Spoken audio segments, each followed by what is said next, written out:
I know, but I don't know how to put it in.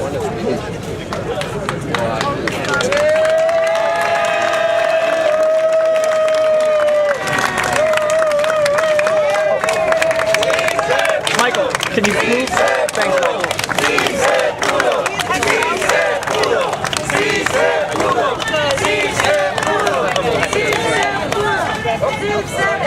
Still down.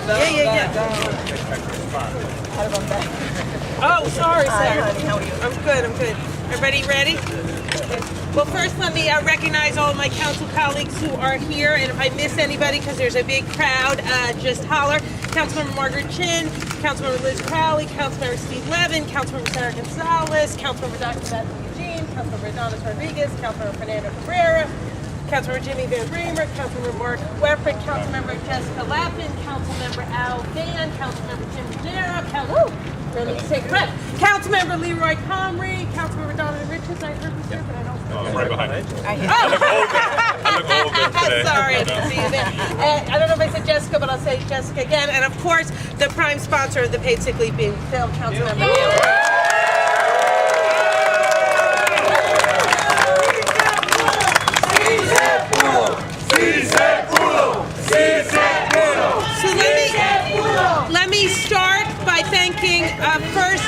Let me start by first thanking Councilmember Gail Brewer, thanking the entire Paid Sick Leave Coalition, thanking the 5 borough chambers of commerce who have worked with us, and thanking in particular Hector Figueroa from 32BJ.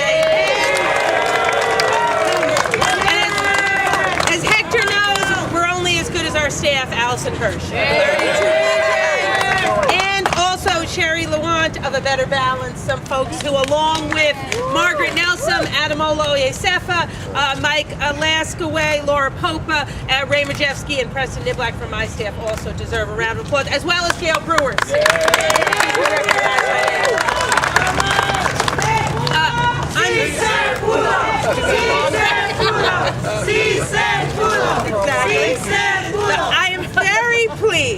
I am very pleased we've been able to reach an agreement to pass a paid sick leave bill later next month.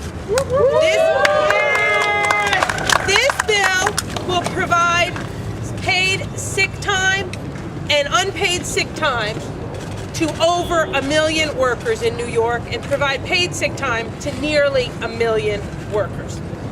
I've always said that I supported the goal of paid sick leave. The question for me was never a question of if, only a question of when and how, and I'm so grateful to everyone who has worked to get us to this right time in this correct way.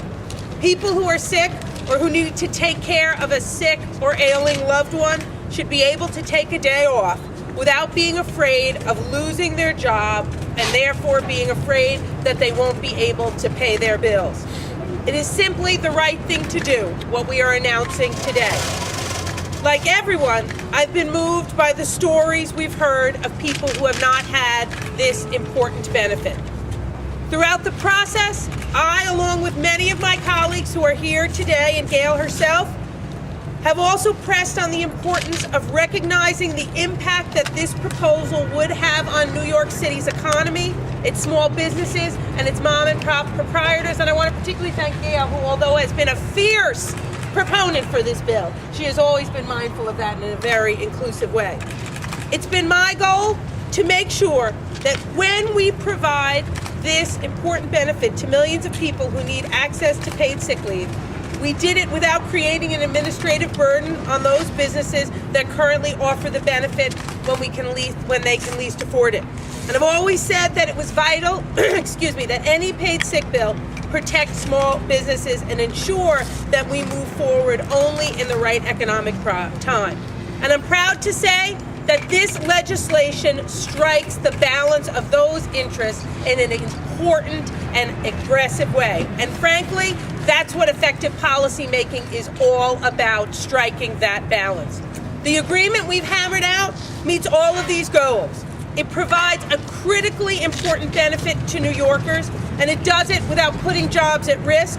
It protects people, it protects small businesses, and I'm incredibly proud of this final piece of legislation. Let me give you some specifics of what's in the legislation. This law guarantees that all New Yorkers can take time off to care for themselves and their families when they're sick without fear of threat of losing their job.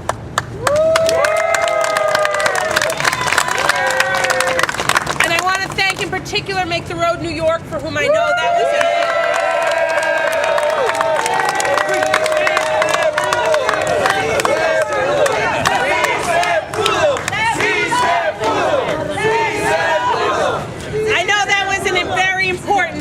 platform in all of this for Make the Road.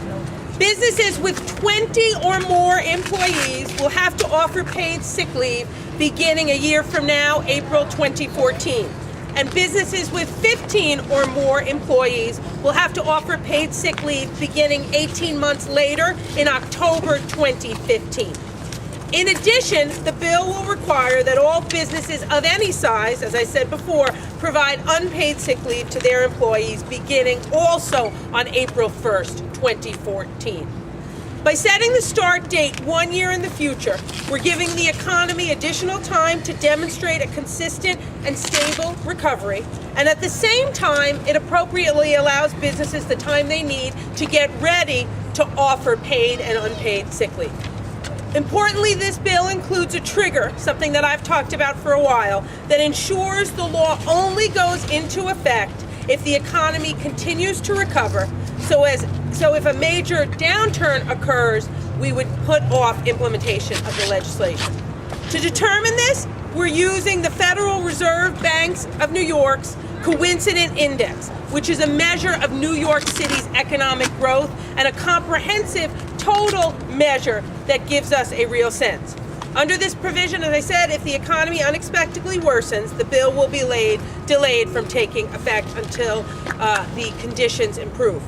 We've also exempted the manufacturing sector from the paid leave provisions due to the particular challenges of that sector. I just want to thank everyone who is with us today. This has been an ongoing process of discussion and dialogue, one where we really wanted to balance the different interests that were out there to get workers who needed and deserved paid sick leave that right, get people protection so they could take days off and not lose their jobs. But we wanted to do it in a way that was mindful of the economy, mindful of the impact on small businesses, both in size but also in administrative impact. And I know everyone in this coalition is mindful of not wanting to put more unnecessary fines on mom and pop stores. And that is why it's so important that the enforcement and administrative provisions of this bill, with Gail's input, were amended to be ones that are fair and not overly burdensome on small businesses. And I just want to say, one of the great things about this process is all sides have had a moment to have a voice. And if you'd asked me a year or so ago what the top issues of small businesses were going to be, they weren't the ones that ended up being the top issues. But the businesses spoke for themselves about enforcement, about paperwork, about fine-related issues, and all of those were able to be addressed in a way that I think today we've not only made ourselves poised to pass this legislation, but we've also put ourselves a step forward by bringing the Chambers of Commerce and the advocates of paid sick leave together in a way that they have never been before in our city. So I want to thank everyone for that. Let me now call on someone who has been a respectful but incredibly aggressive advocate for her legislation, Councilmember Gail Brewer. Before Gail speaks, I also want to recognize the president of RWDSU, Stu Applebaum, who's with us today.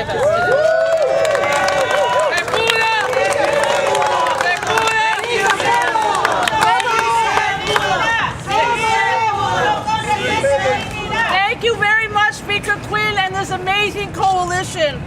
This is a very special day that we have made possible when over 1 million New Yorkers will now be able to take a day off if they are sick or their child gets sick. After 4 years of non-stop advocacy and coalition building, I want to thank the Paid Sick Days Coalition members and my amazing 39, I'm not going to forget that number, council colleagues who sponsored the bill 97A, and I want to thank you with all my heart for not giving up. It took 500, I counted them, conference calls. Hundreds of press conferences and rallies and meetings with thousands of parents, workers, healthcare folks, unions, advocacy groups, nonprofits, and yes, great businesses, large and small. And as we stand here today, 83% of New Yorkers say yes to paid sick time because a healthy workplace is better for them and our families. I am honored to be a member of the New York City Council that addressed this issue. 1 million New Yorkers will now have the fundamental right to a paid day off when they or a family member is ill, and no worker will be fired if they must stay home when they're sick. This is a tremendous accomplishment of which all fair-minded New Yorkers can be proud.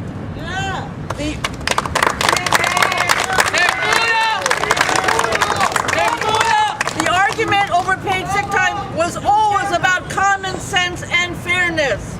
Some oppose the concept of legislating paid sick time, but we all agree it's a false economy to send sick kids to school and sick workers to the workplace.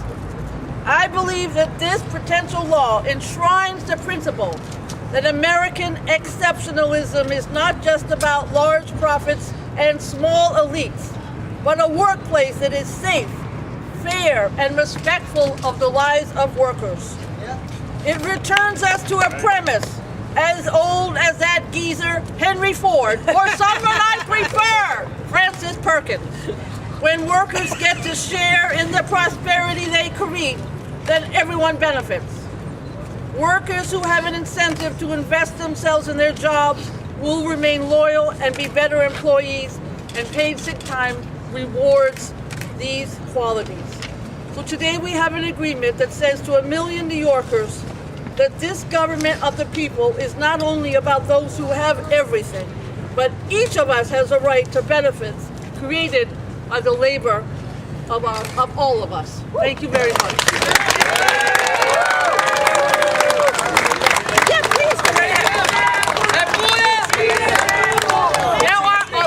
There are a lot of people to thank, but Shula Warren, Chief of Staff, is number one.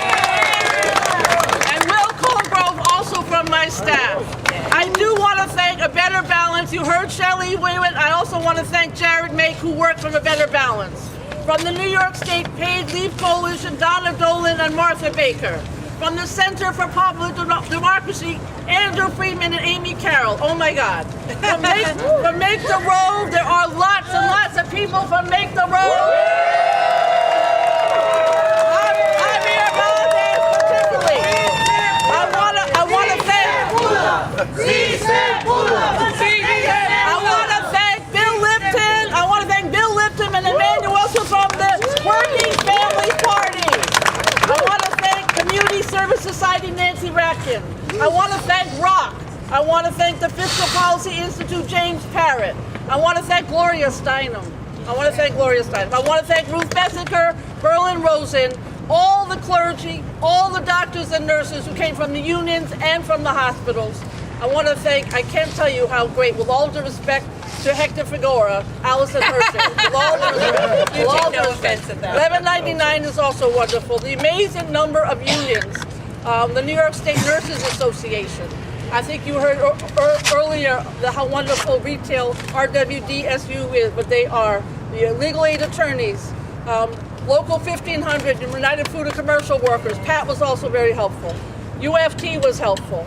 Amazing group of coalition. As I said, there were thousands of meetings. I could go on and on, but there is no end to this list. And I think all the women's groups, all the parents, there were hundreds and hundreds of parents who came out, and the immigrant rights groups, and I want to say business owners. There are two particular chambers here. I think Brooklyn and Queens are the coolest, I have to tell you. They are very cool. And so I also want to say that there's a worker who wants to speak. Do you want to ask Hector? Yeah, they're going to speak. Go right ahead. Okay. Thank you very much. I appreciate it.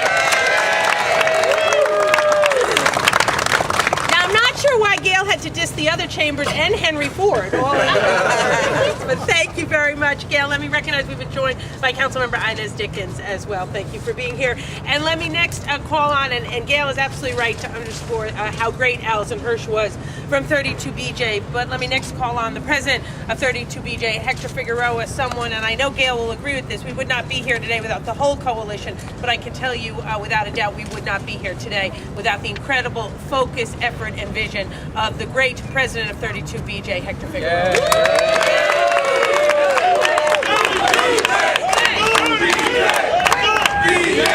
So, first of all, I want to thank everybody that Gail thanked. I think this has been an incredible coalition effort, and it shows what New York can accomplish when New York works together. And this was really traveling through uncharted territory. The coalition provided the compass and the direction. The speaker and the legislature did the terrain. They read the terrain, they knew where the cliffs were, where the hills were, where the valleys were, and where the path had to be set. And then every New Yorker showed the disposition to go through that road. And today we have a roadmap that is going to provide basic leave and the right to go to stay home and not go to work without fear of being fired to over 1 million people. That is amazing. And in doing so, we are telling not only New York but the nation that the time is right. The time is right to take care of one another. The time is right to make it easy for working people to provide for their families. And the time is right to be able to reconcile the interests of business with the interests of the majority of the working population. We can do it. Sí se puede. I want to thank Gail, for incredible leadership in the council. Over the years, we have worked on many issues, from sick day to domestic workers to language access, you name it. The entire council is something we're really proud of. The speaker for bringing together sectors that were not necessarily in agreement on the very sense of having government have a say on social issues. It takes hard work, and the hard work is done. Let's make sure now that we pass this bill. Let's make sure now that New Yorkers know about their rights. Let's make sure now, in addition to that, that we all say to the mayor of New York, reward the good effort that has been put behind this bill. Reward the amount of goodwill from many to make this possible. Mayor, please do not veto this bill. Sign this bill. Send a message to New York that New York does best when we work together. And one last thing, I want to say something in Spanish. Para todos los trabajadores que estaban esperando que esta legislación se cumpliera, lo hemos logrado, sí se pudo. Vamos a tener días de enfermedad pagados, vamos a tener derecho a tomar días de enfermedad. Esto es una victoria de todos los trabajadores trabajando juntos con los diferentes sectores de nuestra población. Agradecemos a los miembros de la coalición, agradecemos a la portavoz del Consejo Municipal y agradecemos a los miembros del Consejo Municipal, incluyendo la que presentó la legislación, a nuestra concejal Greg Brewer y por supuesto la portavoz Chris Quinn. Esperamos nosotros que esta legislación pase por el Consejo y exhortamos al alcalde de Nueva York a que envíe un mensaje de unidad y de compromiso con los trabajadores de la ciudad y que recompense el trabajo duro de traer a la gente juntos y por favor que no vete esta ley, sino que la firme y por favor ayude al proceso de reunificar a toda la sociedad civil de Nueva York para adelantar los intereses de los trabajadores. Muchas gracias.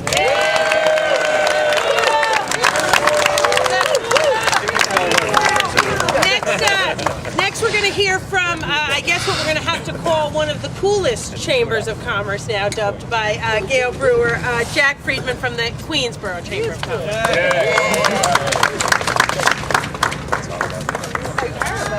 Thanks, Jack. Thank you very much. This once again shows why Christine Quinn is such an incredible leader. She has listened to the concerns of small businesses during some very, very tough economic times, and throughout the process has listened to our concerns. No one ever gets 100% what they ask for, but in this case, the speaker has struck a balance between achieving a very, very laudable goal while mitigating what could have been, bad financial hardships to small businesses. We applaud her efforts and the efforts of Councilmember Gail Brewer. We appreciate the fact that she listened to us throughout the process, and we were 100% behind her decision. Thank you. Thank you. Clearly, I agree with the coolest character. Let me next call up from A Better Balance, Sherry Luan, and I just want to take a moment to thank Sherry. She spent countless hours working with Gail's staff, and particularly Laura Popa on my staff, writing, rewriting, rewriting, researching, looking at this court case, the other court case. Really was an amazing effort and focus. So I just want to thank her for that publicly. Sherry? Woo! Thank you. I just want to say what an honor it's been to be part of this coalition, working for paid sick days for all New Yorkers. Everyone here, and many who couldn't be here today, have spent the last 4 years in rain, sleet, snow, heat, freezing cold, coming out here to show support for paid sick days. And I'm really happy it's a nice day today. That says everything. We've been joined by workers, by immigrants, by labor leaders, public health leaders, kids whose moms needed paid sick days. So many of the council members here today have come to rally after rally, event after event. We never gave up. This has been an amazing, amazing coalition, as everybody has said. And the important thing is that now 1 million New Yorkers who didn't have a single day that they could take off when they or their child was sick will now have 5 days they can take off for whenever they need it. And all New Yorkers have the guarantee that if they need to take a few days off because they're sick, they can't be fired. This was the right thing for New York to do, and it's a great thing also because I'm working on this for our national movement where we're trying to get paid sick days for everyone, because New York is a leader, and I am so proud to be a New Yorker today and to help lead this effort. Everyone looks to us. So I want to give a real shout out to Gail, who has you just know, no one even has an idea of how many hours she's spent. And I want to thank the Speaker, Speaker Quinn, for coming here today and brokering this bill, which is a really good bill for all New Yorkers. It was a real struggle, but together, all together, we have done a really good thing for the health and well-being of all New Yorkers. So thank everybody. Excuse me. Next, we're going to hear from Luz Gonzalez, a worker who was, but soon will not be, without paid sick leave, who is part of Make the Road.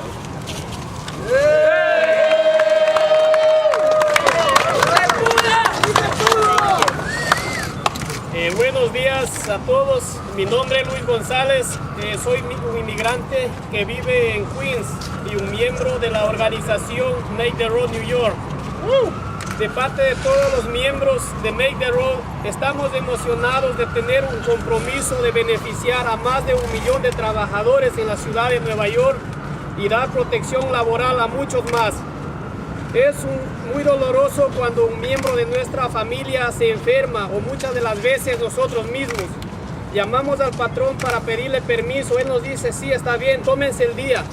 Pero lo triste está al día siguiente cuando nos encontramos con la mala sorpresa que fuimos despedidos. Yo he escuchado esta historia muchas veces en mi comunidad. El próximo año, cuando esta ley entre en vigencia, esto ya no será el caso. Nosotros hemos marchado, protestado y cabildado para que esta ley se pueda lograr. Queremos agradecer a Speaker Quinn, concejales Gail Brewer y Julissa Ferreras y nuestros aliados por haber trabajado tan duro para lograr esta victoria importante para los trabajadores. Gracias. ¡Sí se pudo!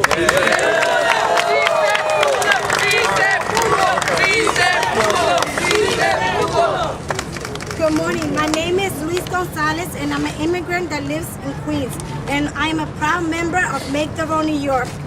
On behalf of the members of Make the Road, we are thrilled that we have a deal in the place that will benefit millions of workers in New York City and provide job protection to even more.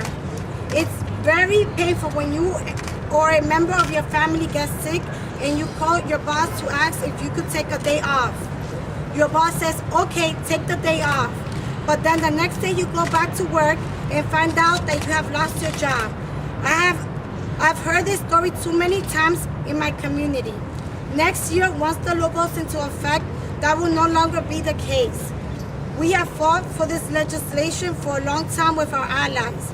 We have marched, protested, lobbied, and worked in coalition to get us to this point. I want to thank Speaker Quinn, Councilmember Gail Brewer, and Julissa Ferreras, and our allies in the coalition for working with us to obtain this important victory for us and the workers. Thank you, and yes, we did.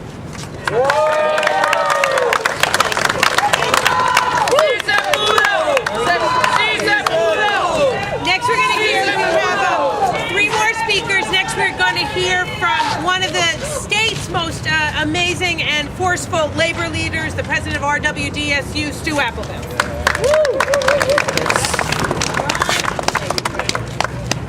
Good morning. What a wonderful day. And congratulations, Gail. Congratulations, all of you. And especially congratulations, Speaker Quinn. This is a tremendous step forward for New York's working families. Workers will no longer have to choose between their jobs or their health and their children's health. We are incredibly proud to be part of this historic and progressive moment here in New York City, where so many low-wage workers without paid sick leave can now have some economic peace of mind. We thank Speaker Christine Quinn for showing leadership on this issue and for showing us how leadership should be exercised. And we give our deep gratitude and thanks to the whole Paid Sick Day Coalition and our lead negotiators, and especially my brothers and sister from 32BJ, Hector Figueroa, Kyle Brad, Allison Hirsch, our brothers and sisters from Make the Road, and from so many other organizations, because you have led us and guided us through to a successful outcome. Thank you all.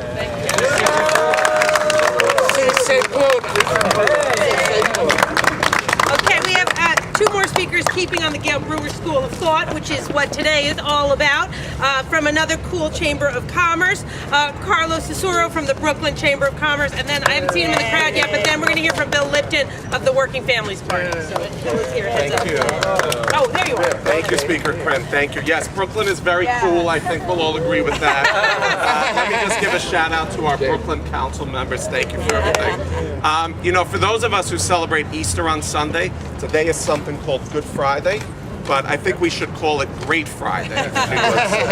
And really that's because Speaker Quinn has done an incredible job of bringing together people who maybe don't always agree on everything, but agree that workers, no matter in what business, 1 person or 5,000 people, deserve respect.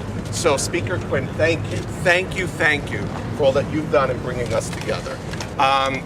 I think I was in the job a week in September, and Councilwoman Gail Brewer gave me a call, not her staff, herself, and said, Carlo, I know you come from Marty's office, but you're in a new position.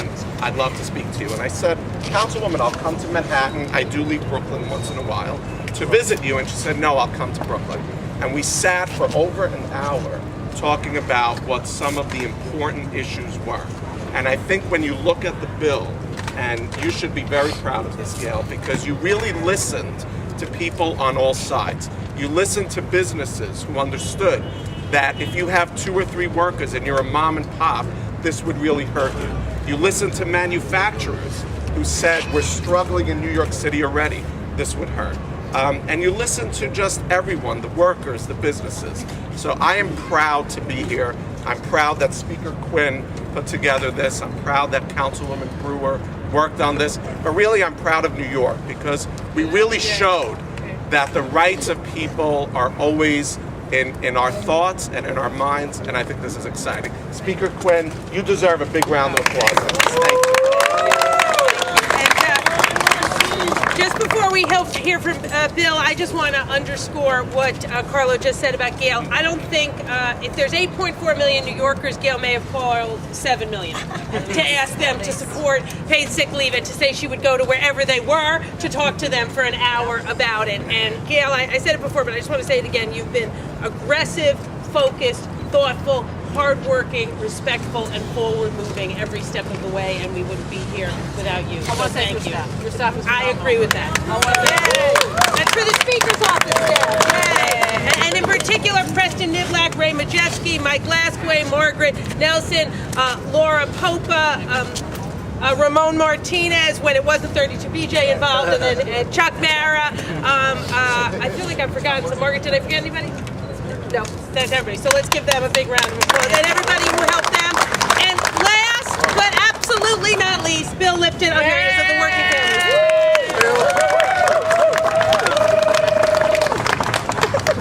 I want to start by thanking Speaker Quinn for supporting strong paid sick days legislation that will make our city a more humane, healthier city. Woo! Thank you.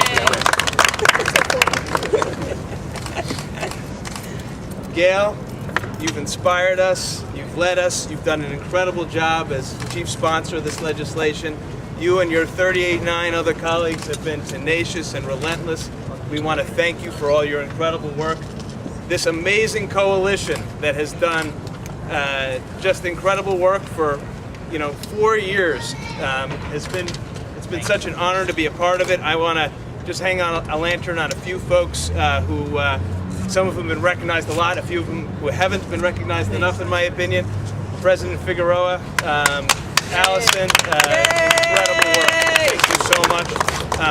My colleague, Emmanuel Caicedo. 3 years of your life. That's a long time. You made a huge difference. CSS and Nancy Rankin, we could not have done this without you. I also just want to mention our departed colleague, John Kest, who believed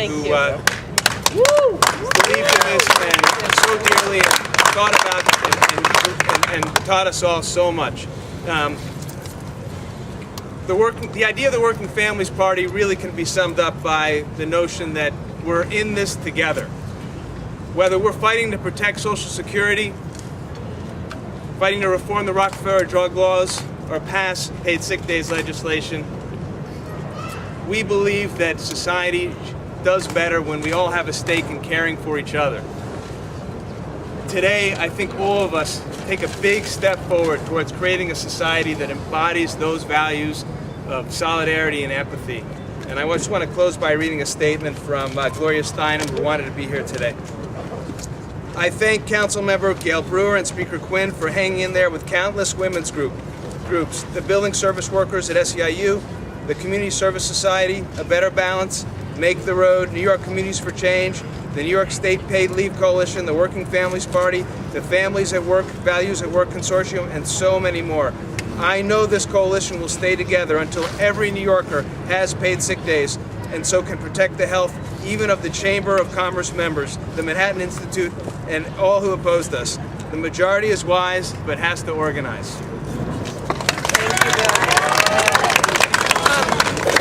And we're happy to take a few questions. Hold on. Trigger. Can you tell us what the trigger? Hang on. What are you doing with the audio? Ma'am? The batteries are running out on the one bulb. Okay, can you plug in the blue one, please? Can we plug in the blue one? The blue cable. The It's one full. that's on the This one's full already. She's putting new batteries in here. Just hang on 1 second. I just want to thank Mark O'Carrion from the Central Labor Council, and I want to thank Dr. Hill from Gay Men's Health Crisis. 2 people I forgot. Have we plugged the blue cord in or no? All right, hold on. All right, hang on. Technical difficulties. Go ahead. Hang on. We'll go old school. Thank you. Okay, I'm sorry, there was a question. Yes, go ahead, Dave. Sorry. Speaker, can we just ask you, Sorry, Cal. what do you tell the small business owner who will look at this and say, it's nice, but we can't afford it. You know, what I would say to small business owners, first of all, is I want to thank them for their input. And their input individually and particularly through the 5 borough chambers of commerce has been invaluable.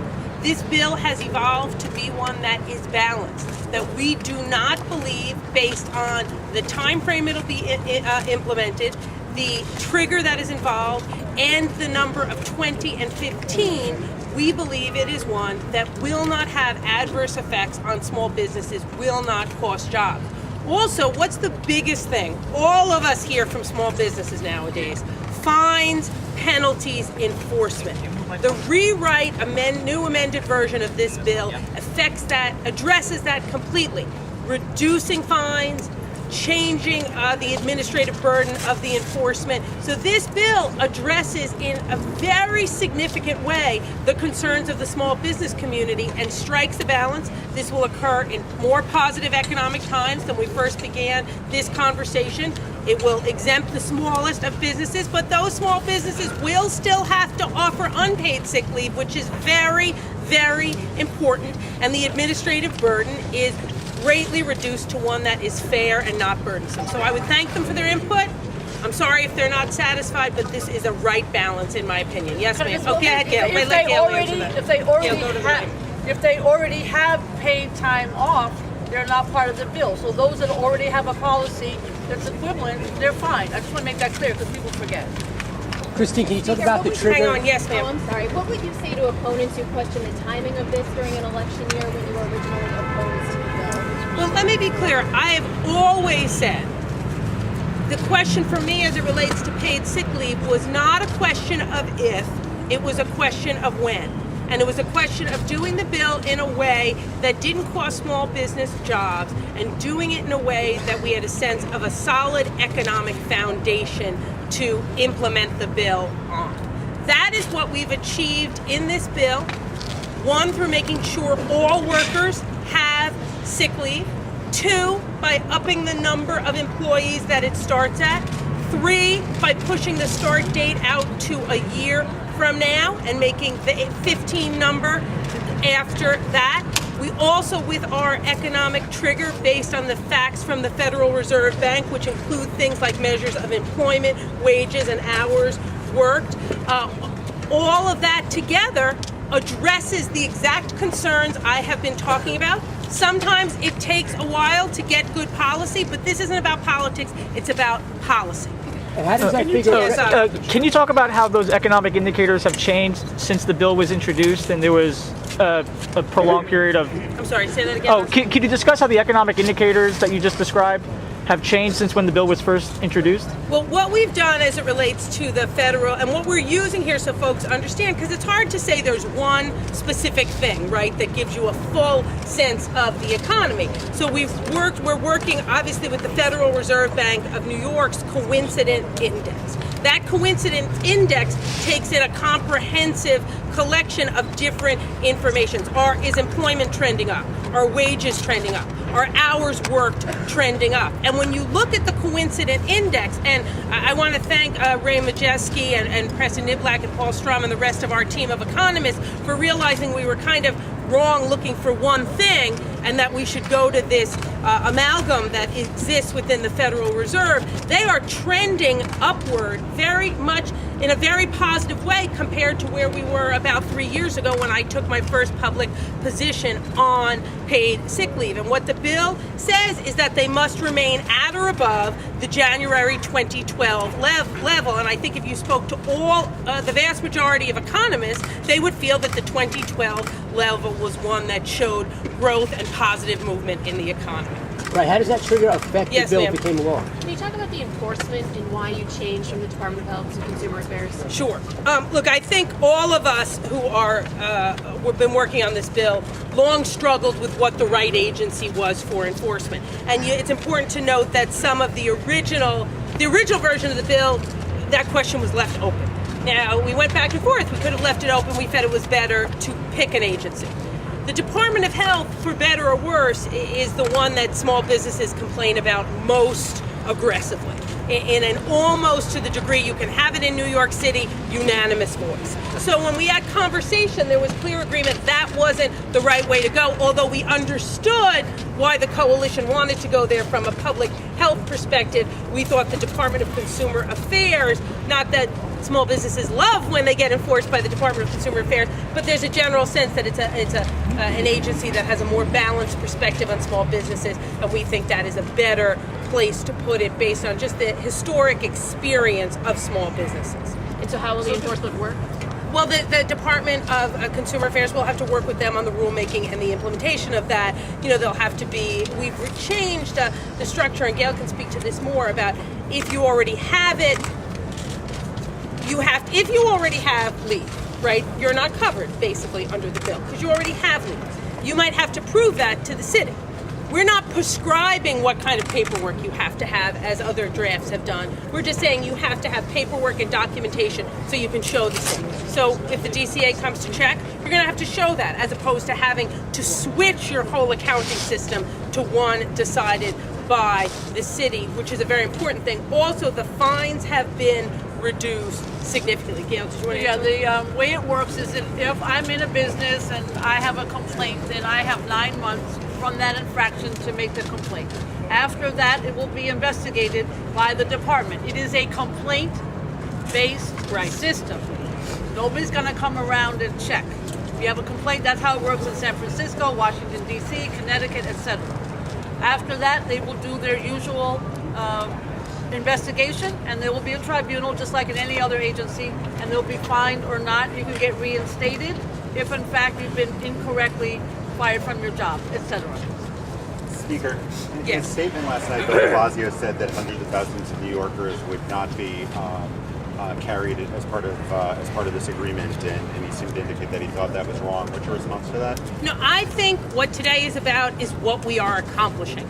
Today we are accomplishing a piece of legislation that in its totality will bring paid sick leave to nearly 1 million workers and bring sick leave to over 1 million workers in the city of New York. And we'll do it in a way that brings small business into this coalition, into this effort, that reduces fines, that reduces onerous administrative requirements, and does it in an economically sound way that will not cost jobs. That is an amazing accomplishment. Today is about what we have done for over 1 million workers in the city of New York, something we are incredibly proud of. I can be specific on the numbers. If you're talking under 20, you're covering about another 964,000 workers. Then when you add the 15, which we'll be doing, it's another 75,000 workers. And since we're including franchises and chains, it's about 1 million workers who will be covered. Those are the numbers. Yep, and then over, if you include those who are going to get the sick leave requirement, non-paid sick leave, job protection. Absolutely. So I think it's an enormous accomplishment. Yes. Speaker, we know the mayor has threatened to veto this. Is this, coming after the IG bill, that we have this? Is this a way, maybe, for you to distance yourself from the mayor and also to kind of tap left before the Democratic primary? This is a piece of legislation that we have come to agreement on. As it's been said, we've been working and in conversations for 3 years on this piece of legislation and working to get to a point in the economy where I felt we were in a sound enough place to implement it into law. Clearly, that's not something somebody could time out. The economy got to a place where it got to when it got there, and the negotiations got to a place where they got to when they got there. The mayor and I have disagreed on 2 things this week. Okay. We've agreed on a lot more things this week. We'll agree on a lot more things next week. I suspect we might disagree on some things next week. This isn't about politics. This is about policy. When Mike Bloomberg and I agree, we'll agree. When we disagree, we'll disagree agreeably. And that's governing. Yes, sir. And what happens if the mayor vetoes it? We override the veto. Just second question, how did you come up with the number 5? Why not? Pardon me? How did you come up with the number 5? Oh, 5 days off, Gail. Yeah, the issue was we wanted to have one set of numbers. Originally we had 9 and 5, and we wanted to have one, and it's back to what the speaker indicated, we talked to business. And so it was a combination of what workers need and have around the United States, and then also what business needed. Okay, one more One or two more? Yeah, is there a time in the future when the Independent Budget Office is going to look at the impact and possibly lower the threshold? Thank you. Gail, why don't you talk The about the Independent Budget Office is going to work with us on looking at what the economic impacts are to back up what the index is from the Federal Reserve Bank. So it's a sort of like it'll be done at the end of 2016. It's a study. It'll be done at the end of 2016. They have a fiscal outlook report that they do every year, and so they can piggyback what we need on top of their fiscal outlook report. And that might open up the question of That'll be up to that's how the trigger works, and it's in combination with the IBO report. And the report is required in the bill, and then the report will bring, as Gail said, more information to the table, which people will do with it whatever they feel is right at that moment in time. Okay. Thanks, everybody.